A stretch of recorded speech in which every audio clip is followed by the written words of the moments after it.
This week, Phoenix Pride is filing for Chapter 11 bankruptcy. And right as Pride Month kicks off, Austin Walker is here. You did some digging, Austin. They are deep in the red. Yeah, that's right. Now, in the last few years, many Pride organizations across the country have either closed down altogether or they've made substantial cuts. But we've learned this organization is tied up in other litigation worth hundreds of thousands of dollars. 40 years operating under the Sonoran skies, Phoenix Pride has been a fixture for the LGBTQ community.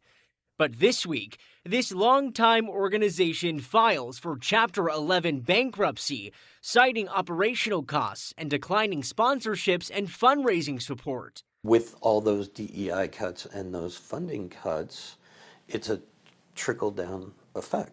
Mike Forelli, the executive director of Phoenix Pride, spoke with us at the end of January when Tucson Pride closed unexpectedly and abruptly, explaining the nationwide pullback of funds for Pride organizations. Phoenix Pride says the filing is a part of its financial restructuring process. It happens with great frequency. Attorney Howard Myers specializes in bankruptcy filings. A more common occurrence in the not-for-profit world today than it was a couple of years ago is money has tightened up. According to the documents, there's 3 creditors, totaling just over $432,000. The largest contribution is at about $418,000 to Pride Group LLC out of Chandler.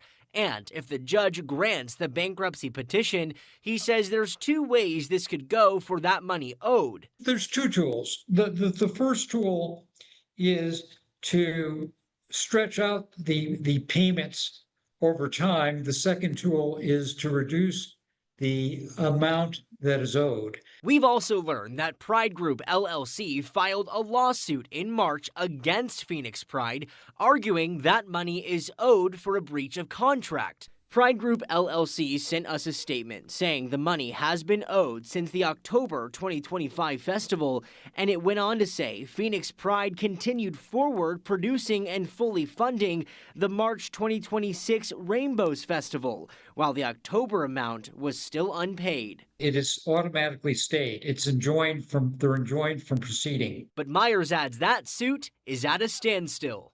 And while the organization is restructuring, that doesn't mean the events scheduled for this Pride Month will stop. Now, we did reach out to Mike Forelli with Phoenix Pride. He first agreed to an interview, then he canceled, saying his availability changed. But I did reach back out today to ask if he'd be free this week. In the newsroom tonight, Austin Walker for Arizona's Family.